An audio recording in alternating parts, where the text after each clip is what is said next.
Hello everyone, it's Russ here from Xbox Gamer Reviews. Today we're taking a look at Cobalt. It's developed by Oxide Studios and published by Mojang. Priced at $19.99, so about £16 mark. It'll be available to buy on the Xbox dashboard on the 2nd of February 2016. Today we're going to take a look at, well, as much as we can. There's quite a bit to play on this. And we'll start off with the story mode, start a new game there. So yeah, I'm really enjoying it at the minute. On my way to making a review for it. Keep your eye out for that. Be out as soon as possible. This bit of the game introduces us to the computer there and our character Cobalt and their relationship. Quite a bit text heavy this, so I'm going to skip through just to try and get to playing some of the games, so we can go on to looking at some of the other stuff like the challenges and the online multiplayer, although I'll have to do that in offline mode. Let's go through here. I have to quickly talk to the computer just to get the ball rolling. So we'll skip through this as quickly as we can. The general idea is we're Cobalt, the little robot character there, been sent off to find out about a colony of humans that's gone missing on a planet called Trunkopia, and we've found the signal. So this is a bit here. This is the distress call that the computer's picked up. So read that there. There's the whole mission briefing that we've got from on the outset. So you've been selected by the Board of Borealis Corp to investigate the disappearance of the human colony of designation Trunkopolis on the planet Trunkopia. So there we go, that is that. There's quite a lot of little bits and bobs to read about that, like that. We also have to go in this bit, we write reports.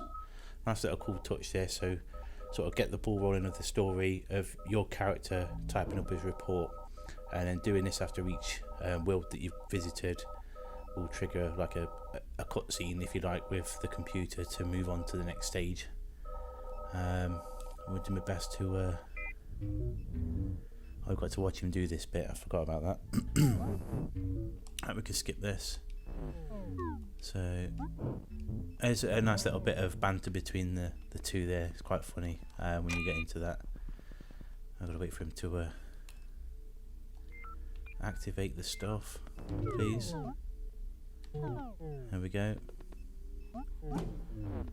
Goes unlocking the teleportation room. Now this is like your main hub of the game, this, so that screen there where it says activate, that's your map. You see all these little bits around here. You unlock weapons, different armor sets which you can see underneath there. That's the starting one that you start off with. You can access those by going down here, having a look at these. So there's like shoes, hands, torso and head. There's also little shops around, so there's a little upgrade station here for weapons and stuff, and you use like the Volt currency. So if you just look underneath my character when he's in front of it, you should make out a little Volt symbol and a 0. That's because we don't have anything, but that's what you use to upgrade. So that's 375 volts, I'm going to call them that anyway. So we'll crack on with getting level 1 underway. So this is this. As you can see, there's stuff locked off to the left and right and above. We'll make a start anyway. Some of those are story related, some of them are just like side quest type challenges, and some of them move on to, so if you do one directly below where we were and you complete it, you will unlock a shop that you can visit, which is pretty cool. And so yeah, you've got things like managing equipment and the such, so you have to make sure you've got enough enough ammo to get you through the game. I did get to a point earlier on where I was struggling with ammo, and yeah, to make sure you don't waste it. So I've run this way.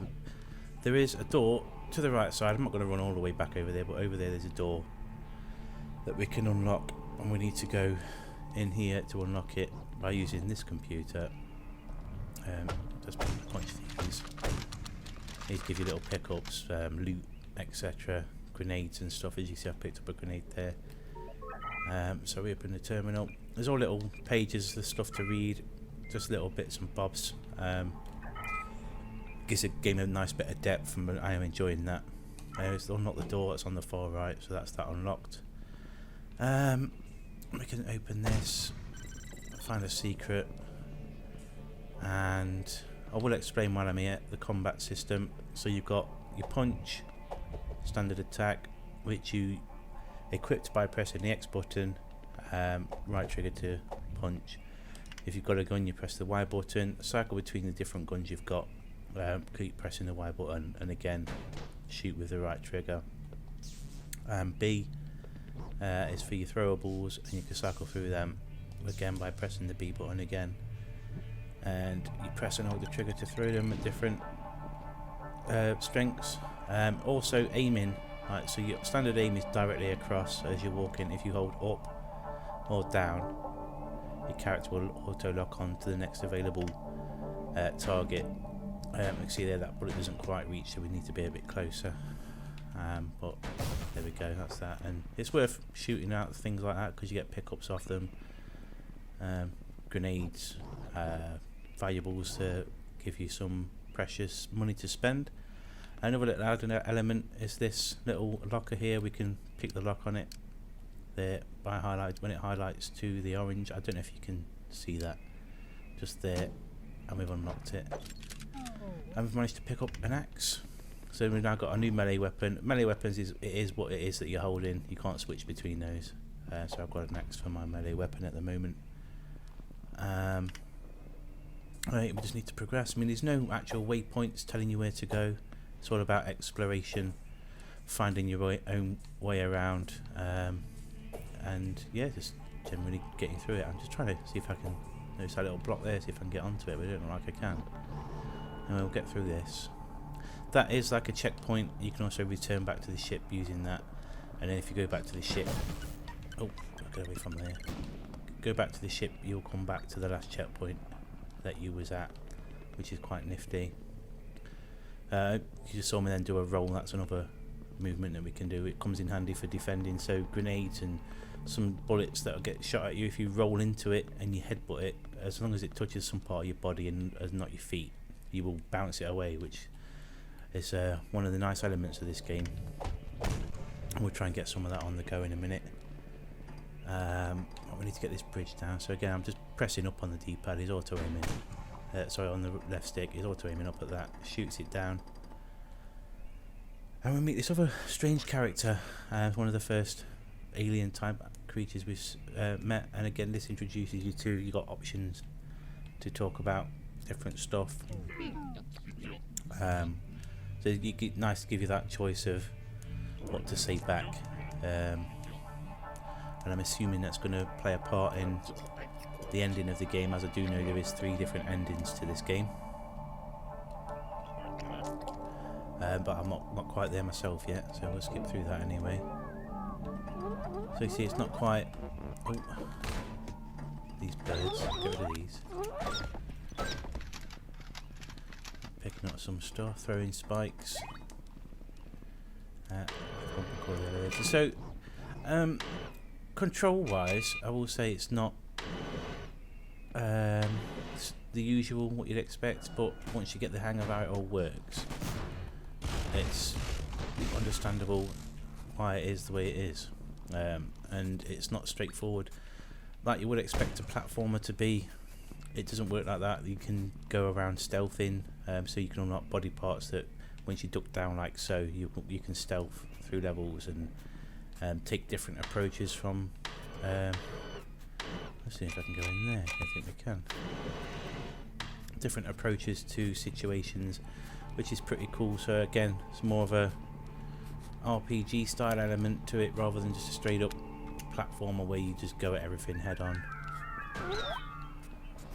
That thing like that there, you can. Let me just swap out that for that. So you press and hold down on things to swap out if you've got no room left.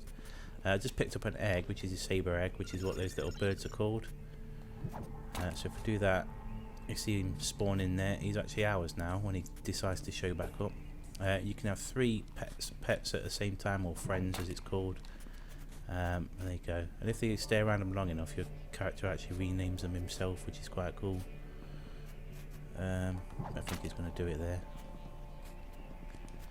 And there's a few different animals to get hold of as well. Saber-tooth hamsters. What else is there? There's those weird eagle-looking things that shoot spikes. We've got a shop here that we can buy stuff from, so I'll just buy a couple of ammo boxes to get us going. There we go. Now you got to be careful with boxes because they can and will do that to you, just like that. It fell on top of my head and killed me. That was me showing you. Honestly, I meant to do that. Showing you how you can die from stuff falling on your head. And again, you can obviously use that to your own advantage.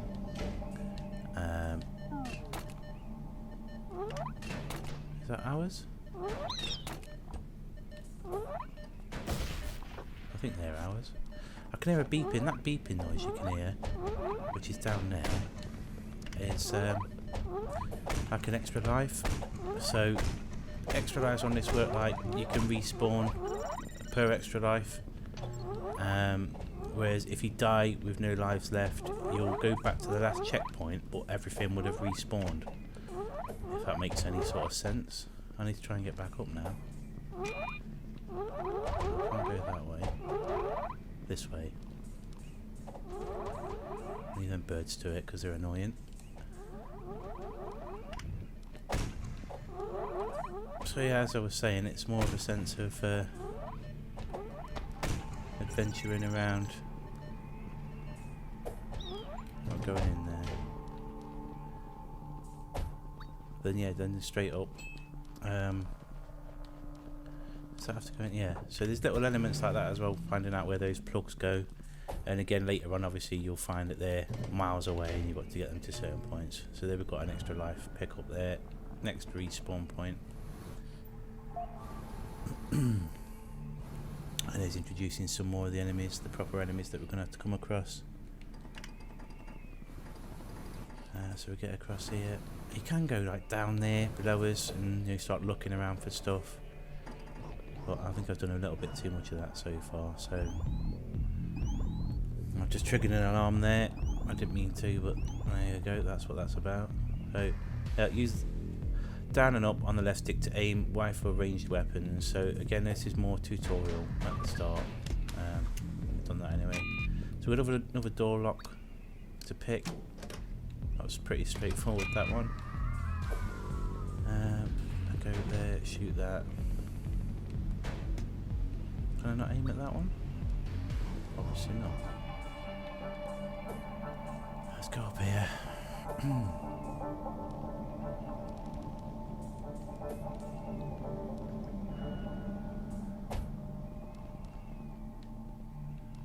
Alright, so go there. That should, yeah, cause triggers the cutscene where they take the plug out from that side, so it turns the bridge off. So this is showing us we can go looking over there, because we can't get across now.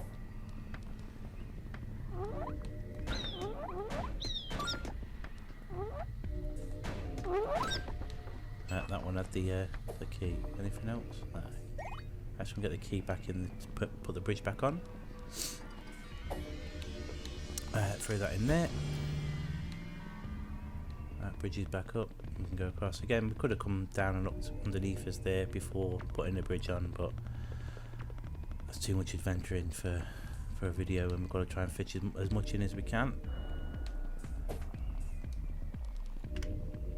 Let's go through. So you just walk through the side of the screen like so. I mean, I've done it already, obviously, but walk through the side of the screen, goes through to the next area. You've got a small map up in the top right there that will show you sort of where you were and where you are now. What's that? We've got another weapon there we can pick up. Press and hold down to pick stuff up, like we said earlier on. Alright, so what we've got to do now?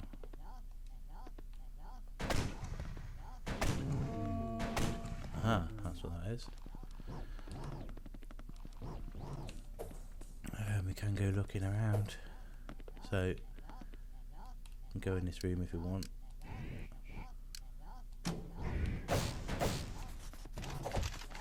A load of pickups off them, why not? anything up here? There's got to be a secret. Yeah, secret found. So again, lots of little bits involved. Get rewarded for looking about. I thought so. One of those picked up a weapon and give us the ammo for it. That was pretty cool. I didn't notice that before. I've had a few of those birds as well. Alright, so next area. And we've got two. Now, these are pretty cool as well. I like these puzzles. They're not as often as I'd like them to be. You get a few to start with, and I think I had a good 2 or 3 levels where I didn't come across one of these. And the whole idea here is to work out how to get that little spark that we've got right in the centre, that purpley pink flashing thing, into the green target. And the first one's really simple. So you go through the blue block, which lights it up, which then means you can stop against it when you go back and down into it. Pretty simple, nice little puzzle that. Yeah, we can go up here. Is this a I thought there was another lockpick type thing there. There's another lockpick you can do involving like a typical safe lock with the left and right turning wheel thing, and you've got to listen for the clicks and then let go at the right time to unlock it properly, which is pretty cool as well. How can we get in there? I think I just went straight over this when I came here on my first playthrough. Then go in this side. Whoa! Right, again showing you the respawn system. I'm going to try and use this to show you the so you roll and headbutt the bullet back. So there's another, you know, how to sort of get into combat and try and preserve your own ammo, I suppose, like doing this. Left bumper turns those off, is that right? Yeah. And we can go out now as well. There is another respawn thing somewhere, I just heard it bleeping. Extra life thing, it must have been down there.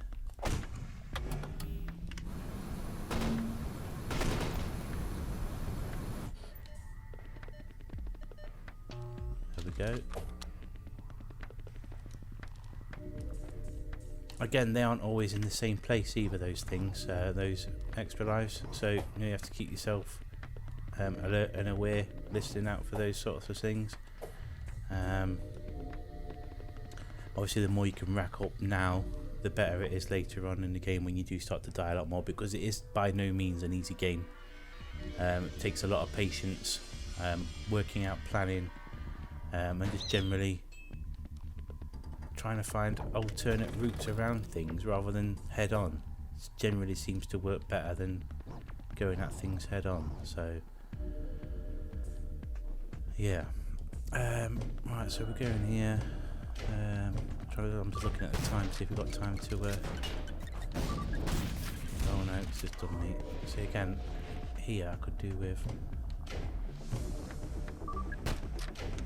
if you're careful enough. There you go, that's it.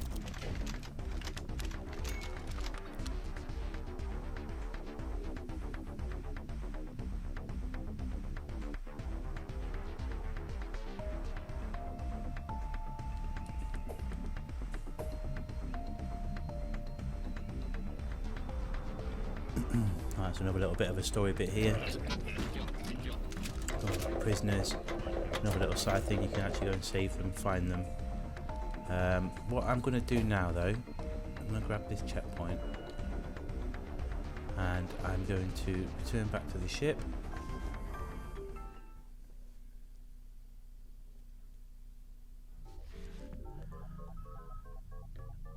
And I'm going to pause. Abort story, yes. Stage of progress. Jump in the arcade.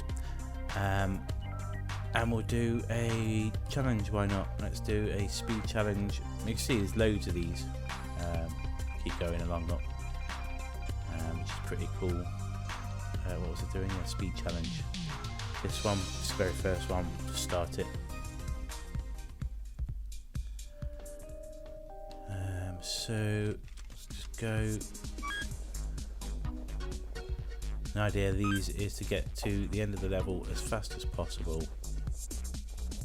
doing that well, to be honest. That's better now. I'm rolling a bit. 15 seconds. Previous best is 9.97, which is 5th on the leaderboard. It's not too bad. Right, so that's just quickly showing you a challenge there. And you can see, and this is just in arcade mode of single player as well. So you've got challenges, deathmatch. You can play things like the deathmatch, team strike, plug slam, which is rugby/football sort of thing with those plugs that you saw me using earlier in the single player, and survival. You can play them. It's not split screen, but on the same console with another account signed in. You sort of have a well, when you're playing together, you have to stay within a certain area of each other. That's in campaign mode. I just think I forgot to mention that you can play the campaign with 2 of you at the same time, locally that is, which is pretty cool. A local multiplayer and have bots in as enemies. You can also go and play online, the same sort of game modes. So you've got deathmatch, team strike, and plug slam online. And that is, you know, competitive casual, and that is against real people when it's out. So yeah, unfortunately I'm gonna have to call the video there. I was going to show a bit of that off, but I'm running out of time now. So yeah, that's that. This has been Cobalt. Really nice game, really big for an Idea Xbox title. Really do keep your eye out for it on launch day, 2nd of February. Definitely gonna say, you know, watch out for our review. So far it's getting a big thumbs up from me, and yeah, thanks very much for watching. Please stick a like on in the video if you enjoyed. Subscribe if you've not, we do appreciate it loads and loads and loads. Thanks once again for watching, and we'll see you soon.